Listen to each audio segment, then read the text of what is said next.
Hello and welcome to Trinity TV. My name is Deirdre Foley. Today we're in the Trinity Science Gallery awaiting Pat Kenny's News Talk broadcast in which he'll engage with Trinity students on the Seanad referendum issue.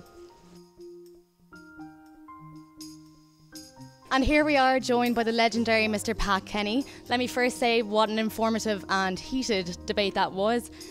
First of all, as the audience was mostly comprised of students or graduates, how important do you think it is that the youth of Ireland today inform themselves on current political issues, get registered to vote and ensure that their voices get heard? Absolutely vital. I mean, it's a privilege to be allowed to vote. There are many jurisdictions in the world where you don't have a vote, or if you do, you're not sure it'll be counted accurately or honestly.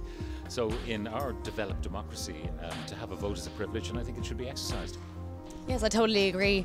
But given the current situation, it's become apparent that recently the youth of Ireland are becoming increasingly disenfranchised with the Irish political order. And do you think this disillusionment is legitimated? I think it's always been so. I mean, back in my time in college, we were protesting, we were outside the door, we were marching up and down with placards. But all you have to reflect on is that one of the leaders of the protest movement at that time was one Rory Quinn, who's now the Minister for Education. So I think it's all part of a legitimate maturing process to be cynical about government and to want to bring about change. And in time, that will happen. But some of the people here who'd be shouting loudest might end up as part of the political system in spite of their best attempts to do otherwise. But they will see it as coming in like a Trojan horse and reforming the system from within.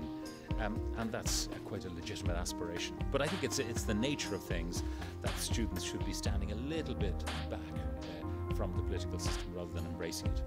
Most definitely, but on a national level, reports have suggested that this referendum will attract maybe just 40% of the electorate. And do you think that a result coming out of such a weak turnout will be able to effectively carry a mandate? Well, it'll have a mandate because that's the law. Whether or not it's persuasive to the general body of people, well, if you don't vote, you can't complain about it. That's number one. I would favour a situation where voting was mandatory with certain exceptions. I mean, if you can't get there, if you're away or whatever, but postal votes should get around most of those kind of things, because it is pretty scandalous that we vote in governments and we vote on referendums in sometimes such paltry numbers, and then the same people who didn't bother to get out of their beds and go to vote start complaining about it. And I'd like to see a change where there would be virtually mandatory voting. I haven't worked out what exceptions I might offer, but I think by and large, if you're lucky enough to have a vote, you should use it. Exactly, so we'll send that as a message to our viewers, get out there and vote. Briefly, let me just ask you, do you have any advice for budding journalists that wish to have a career with such longevity as yours has had? Well, you start out and you've no idea how long it's going to be, and in fact, right throughout my career from I think maybe 5 or 6 years into it, I joined RT as a part-time radio announcer and then became a staff member of RT, but then I left after about 5 years. I've been a freelance broadcaster, which means that I'm only as good as my last show, only as good as my last contract. So you never know when the curtain's going to come down on a career. You don't retire from a job like mine. The public resign from it when they don't want to hear what you do or watch what you do anymore. And I've always said myself, I will only walk away when I stop enjoying it.